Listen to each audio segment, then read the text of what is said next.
Hi, good morning. ಎಲ್ಲರೂ ಹೇಗಿದ್ದೀರಾ? ಬೆಳಿಗ್ಗೆದು ತಿಂಡಿ ಆಗಿರ್ಬೋದು, ಯಾಕಂದರೆ ಗಂಟೆ 10:30 ಆಗ್ತಾ ಬಂತು. 10:30 ಆಯಿತು. ನಮ್ಮನೆಲ್ಲ ನಾನು ಕ್ಲೀನ್ ಮಾಡಿ ಅಂದರೆ ಗುಡಿಸಿ ಎಲ್ಲ ಕೊಟ್ಟೆ.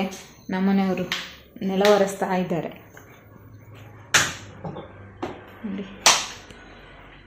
ಮನೆಯಲ್ಲಿ ಯಾರಿಲ್ಲಲ್ಲ, ನಾವೆಲ್ಲ ಇರುವುದು. ಹಾಗೆ ಅವ್ರದ್ದು ನೆಲ ಒರೆಸೋ ಡಿಪಾರ್ಟ್ಮೆಂಟ್. ಹೆಂಡತಿ ಪ್ರೆಗ್ನೆಂಟ್ ಆದರೆ ನಮ್ಗೆ ಈ ಕಷ್ಟಪಡ್ಬೇಕಲ್ವಾ. ಹಾಗೆ ಇನ್ನು ಬೆಳಿಗ್ಗೆದು ಬ್ರೇಕ್ಫಾಸ್ಟ್ ನಾನು ಲೆಮನ್ ರೈಸ್ ಮಾಡಿದೆ. ಅದು ಸ್ವಲ್ಪ ಹುಳಿ ಆಯ್ತಂತೆ. ತಿಂದರು, ಪರವಾಗಿಲ್ಲ, ಕಷ್ಟಪಟ್ಟು ಮಾಡಿದ್ಯಲ್ಲ ಅಂತ ತಿಂದರು. ಮತ್ತು ನಮ್ಮ ಪಕ್ಕದ ಮನೆ ಆಂಟಿ, ನನಗೆ ಇದು ನಮ್ಮದು ಅಂದರೆ ಆ ಟೀ ಬಂತು ಅಂದರೆ ಆಲ್ಮೋಸ್ಟ್ ಎಲ್ರಿಗೂ ಗೊತ್ತಿರ್ತದೆ, ಪತ್ರೊಡೆ, ಅದು ಕೊಟ್ಟಿದ್ದರು. ನಾನು ಕೆಸುವಿನ ಹೇಳಿದ್ದು ನಾನು ತುಂಬ ಫೇವ್ರೇಟ್. ಮಾತ್ರ ನಮ್ಮ ಅಮ್ಮ ಹೇಳಿದರು ಜಾಸ್ತಿ ತಿನ್ನಬೇಡ, ಅಂದರೆ ತುಂಬ ಉಷ್ಣ ಅಲ್ವಾ, ಅಂದರೆ ಈಗಲೇ ನಂದು ಇಲ್ಲೆಲ್ಲ ಹುಣ್ಣಾಗಿದೆ ಬಾಯಲ್ಲಿ, ಹಾಗೆ ಜಾಸ್ತಿ ತಿನ್ನಬೇಡ ಅಂತ ಹೇಳಿದರು. ಹಾಗೆ 1-2 ಪೀಸ್ ತಿಂದೆ, ಆಸೆ ತಡೀಲಿಕ್ಕಾಗಲಿಲ್ಲ. ಮತ್ತು ಇವನದು ಕೆಲಸ, ಇವನಿಗೆ ಬರೀಲಿಕ್ಕೆ ಒಂದು ರಾಶಿ ಉಂಟು, ಆಟ ಆಡ್ತಾ ಇದ್ದಾನೆ ಬಬಲ್ಸಲ್ಲಿ ಇಟ್ಕೊಂಡು. ಮತ್ತೆ ಇರುವುದು ನಮಗೆ ಬಟ್ಟೆ ಹೊರಗೆ ಇಟ್ಟಿದ್ದೀನಿ. ಮಳೆ ಬರ್ತದೆ ಅಂತ ಮಾತ್ರ ನಿಂತದ್ದು, ಇಲ್ಲದ್ರೆ ಇಷ್ಟೊತ್ತಿಗೆ ಬಟ್ಟೆ ಒಗ್ದಾಗ್ತಾ ಇತ್ತು. ಇನ್ನು ಹೋಗುದು, ಬಟ್ಟೆ ಒಗ್ದು ಬರೆದು ಆಮೇಲೆ ಅಡಿಗೆಗೆ ಇವತ್ತು ಏನು ಸ್ಪೆಷಲ್ ಇಲ್ಲ. ಸ್ಪೆಷಲ್ ಅಂದರೆ ಮಾಮೂಲು ಚಿಕನ್ ಉಂಟು, ಚಿಕನ್ ಮಾಡೋದು. ನೋಡಬೇಕು ಚಿಕನಲ್ಲಿ ಎಂತ ಮಾಡೋದು ಅಂತ. ನಮ್ಮಲ್ಲಿ ಸಾರು ಮಾಡಿದರೂ ಆಗಲ್ಲ, ಡ್ರೈ ಮಾಡಿದರೆ ಒಂದು ಹೊತ್ತಿಗೆ ತಿಂತಾರೆ. ಮತ್ತು ನನ್ನ ಮಗನಿಗೆ ಫ್ರೈ ಮಾಡಿದರೆ ಇಷ್ಟ. ಹಾಗೆ ನೋಡ್ಬೇಕು ಏನು ಮಾಡೋದು ಅಂತ, ಕಬಾಬ್ ಮಾಡೋದಾ ಎಂತ ಅಂತ. ಆಯಿತಾ? ಎಂತಲೇ ಏನದೆ ಝೂಮ್ ಆದಿತ್ತು, ಸುಸ್ತಾಯ್ತು. ಇರೋದು 3 ರೂಮು, 3 ಒರೆಸ್ಬೇಕಲ್ಲ. ಎಂತ ನಮ್ದು ಹೀಗಾಗಿದೆ ಜೀವನ. ಈಗ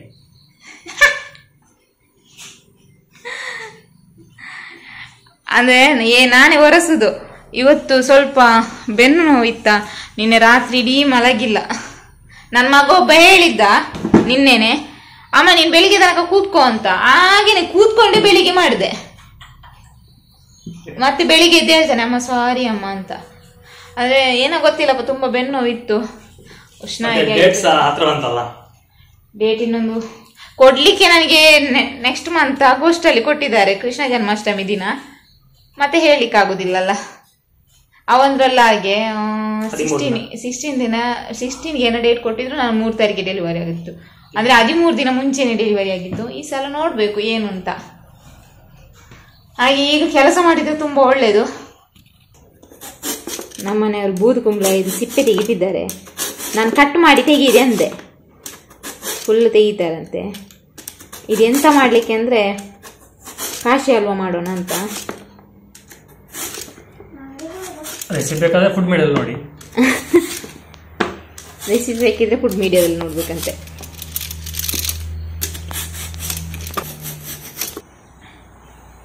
ನನ್ನ ಮಗನಿಗೆ ತುಂಬ ಬರೀಲಿಕ್ಕೆ ರಿವಿಷನ್ ಕೊಟ್ಟಿದ್ದಾರೆ. ನಾಡಿದ್ದು ಎಕ್ಸಾಮ್, ಮುಖ ನೋಡಿ. ಓ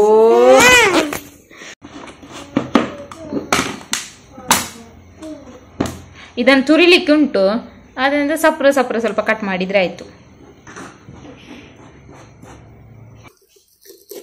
ಇದು ಸ್ವಲ್ಪ ಎಳತ್ತೆ, ಆದರೂ ಬೀಜ ಉಂಟು ಸಣ್ಣದಾಗಿ ನೋಡಿ. ಇದನ್ನು ಕಟ್ ಮಾಡಿ ತೆಗೆದ್ರೆ ಆಯಿತು.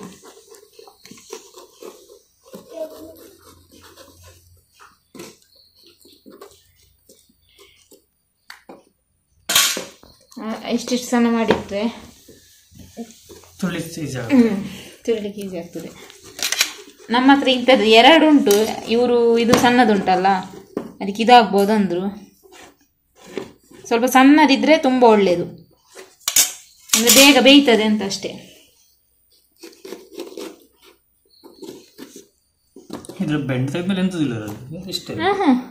ಅದರಲ್ಲಿ ಈಗ ಒಂದು ಇಷ್ಟ ಆಗ್ಬೋದು, 1 ಕಪ್ಪು 1.5 ಕಪ್ ಅಷ್ಟೇ, ಜಾಸ್ತಿ ಆಗಲ್ಲ. ಈ ಥರನೇ ತುರಿದ್ರೆ ಆಯಿತು. ತುಂಬ ಸಣ್ಣದು ಬಂದರೆ ಬೇಗ ಬೇಯ್ತದೆ. ಹೀಗೆ ಬಂದರೆ ಆಯಿತು. ದೊಡ್ಡದು ಬಂದರೆ ಪರವಾಗಿಲ್ಲ, ಸ್ವಲ್ಪ ಜಾಸ್ತಿ ಬೇಯಿಸಬೇಕು ಅಷ್ಟೇ. ಎಲ್ಲವನ್ನು ಈ ಥರನೇ ತುರ್ಕೊಂಡ್ರೆ ಆಯಿತು. ಇದರಲ್ಲಿ ಅದೇ 1 ಕಪ್ 1.5 ಕಪ್ ಆಗ್ಬೋದು, ಜಾಸ್ತಿ ಏನಾಗಲಿಕ್ಕಿಲ್ಲ.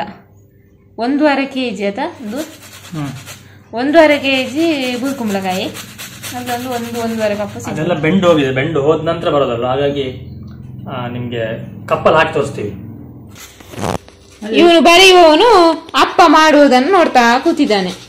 ಪೋಲೆ ಮಗ, ಅವನಿಗೆ ಇವತ್ತೇ ಬರೀಲಿಕ್ಕೆ ಮನಸ್ಸೇ ಇಲ್ಲ. ಇಲ್ಲದೆ ಬರ್ದಿಷ್ಟೊತ್ತಿಗೆ ನಿನ್ನೆ ಸಾಟರ್ಡೆ ಬಂದ ಕೂಡಲೇ ಮಧ್ಯಾಹ್ನ ಬಂದು ಫಸ್ಟ್ ಮಾಡುದು ಅವನ ಕೆಲಸ ಬರೆಯುವುದು. ನಿನ್ನೆ ಬರ್ದೇ ಇಲ್ಲ, ಬಂದು ನಮ್ಮೊಟ್ಟಿಗೆ ಆಟ ಆಡ್ದ, ಆಚೆ ಈಚೆ ಒರ್ಲಾಡ್ಕೊಂಡು ಮಲಗಿದೆ. ಮತ್ತೆ ಸ್ನೇಹಿತರೆ, ನಿನ್ನೆ ಆ್ಯಕ್ಚುಲಿ ಸೌಮ್ಯ ಹೇಳಿದ್ಲು ನಾವು ಕಾಶಿ ಹಲ್ವಾ ಮಾಡಬೇಕು ಅಂತೇಳಿ ಎಲ್ಲ ರೆಡಿ ಮಾಡಿ ಇಟ್ವಿ. ರೆಡಿ ಮಾಡಿ ಇಟ್ಟಾದ ನಂತರ ಅವಳು ಪೇಷಂಟ್ ಆಗಿ ಹೋದ್ಲು. ಆಯಿತಾ, ಅವಳಿಗೆ ಸ್ವಲ್ಪ ಹೊಟ್ಟೆ ನೋವಿತ್ತು ಮತ್ತು ಸ್ವಲ್ಪ ಬೆನ್ನು ನೋವೆಲ್ಲ ಇತ್ತು. ಹಾಗಾಗಿ ನಿನ್ನೆದು ಕಾಶಿ ಹಲ್ವಾ ಆಗಲಿಲ್ಲ. ಅದನ್ನ ಹಾಗೆ ತೆಗೆದು ಫ್ರಿಜ್ಜಲ್ಲಿ ಇಟ್ಟಿದ್ವಿ. ಈಗ ತೆಗೆದು ಮಾಡೋಣ ಅಂತ ಹೇಳ್ತಿದ್ಲು. ಅದನ್ನು ಫ್ರಿಜ್ಜಲ್ಲಿ ಇಟ್ಟಿದ್ದು ಮಾಡಿ ಚೆನ್ನಾಗಿ ಬರಲ್ಲ ಅದು, ಯಾಕಂದ್ರೆ ನೀರು ಇದಾಗಿರುತ್ತೆ, ನೀರಾಗುತ್ತೆ. ಅದಾಯಿತು. ಇನ್ನು ಸಂಜೆ ಕತ್ಲಾದ ನಂತರ ಮಾಡುವ ಅಂತೇಳಿ ಆವಾಗ ಪ್ಲ್ಯಾನ್ ಮಾಡುವಾಗ ಇವನು ಪೇಷಂಟ್ ಅದು. ಇವತ್ತು ಮಂಡೇ, ಆ್ಯಕ್ಚುಲಿ ಸ್ಕೂಲಿಗೆ ಹೋಗ್ಬೇಕಿತ್ತು, ಹುಷಾರಿರಲಿಲ್ಲ ಅಂದರೆ ಸ್ಕೂಲಿಗೆ ಹೋಗಲಿಲ್ಲ. ಈಗಷ್ಟೇ ಎದ್ದಿದ್ದವನು. ರಾತ್ರಿ ಸ್ವಲ್ಪ 1-2 ಸಲ ವಾಮಿಟ್ ಮಾಡ್ದ. ಆಮೇಲೆ ಬೆಳಗ್ಗೆ ಸ್ವಲ್ಪ ಹೊಟ್ಟೆ ಸರಿ ಇರಲಿಲ್ಲ, ಅವನಿಗೆಲ್ಲ ಪ್ರಾಬ್ಲಮ್ ಆಗಿತ್ತು. ಹಾಗಾಗಿ ಶಾಲೆ ಬೇಡ ಅಂತ ಕಳಿಸ್ಲಿಲ್ಲ. ಈಗ ಸ್ವಲ್ಪ ಕಷಾಯ ಎಲ್ಲ ಮಾಡಿಕೊಟ್ವಿ.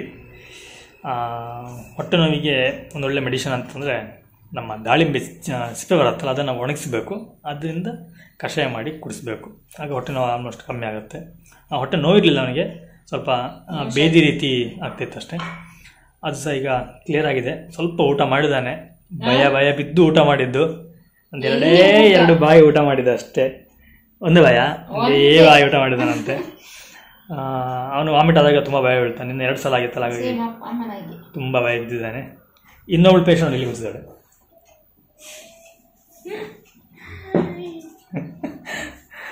ಫುಲ್ಲು ನಿನ್ನೆ ದಿನ ನನಗೆ ಹೇಗಿತ್ತು ಅಂದರೆ ತುಂಬ ಟೆನ್ಷನ್. ಒಂದು ಕಡೆ ಹೊಟ್ಟೆ ನಾನು ಒದ್ದಾಡ್ತಿದ್ಲು. ನನಗೆ ಏನಾದರೂ ಡೆಲಿವರಿ ಹೊಟ್ಟೆ ನೋವು ಅನ್ನೋದು ನನಗೆ ಗೊತ್ತಾಗೋದಿಲ್ಲ. ಹಾಗೆ ಅವಳಿಗೆ ಕೇಳಿದಾಗ ಅಲ್ಲ ಅಂತ ಅಂದ್ಲು. ಆದರೂ ಭಯದಲ್ಲೇ ಇದ್ದೆ. ಇನ್ನೇನೋ ಓಕೆ ಅಂತ ಆಗುವಾಗ ಅವನಿಗೆ ನಿನ್ನೆ ದಿನ ಅನ್ನೋದು ನನಗೊಂಥರ ವೇಸ್ಟ್ ಅಂತಲ್ಲ, ಭಯದಲ್ಲೇ ಕಳೆಯುವಾಗಿದೆ.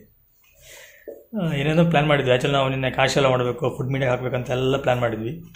ಎಲ್ಲ ಪ್ಲ್ಯಾನ್ಸ್ ಟುಸ್ ಆಯಿತು. ಓಕೆ, ಇನ್ನೂ ಚಾನಲ್ಗೆ ಸಬ್ಸ್ಕ್ರೈಬ್ ಆಗಲಿಲ್ಲ, ಸಬ್ಸ್ಕ್ರೈಬ್ ಮಾಡ್ಕೊಳ್ಳಿ. ಹಾಗೆಯೇ ವಿಡಿಯೋಗೆ ಲೈಕ್ ಮಾಡಿ, ಸಪೋರ್ಟ್ ಮಾಡಿ. ನಿಮಗೆ ಮುಂದಿನ ವಿಡಿಯೋದಲ್ಲಿ ಸಿಗ್ತೀವಿ. Thank you. ಬಾಯ್.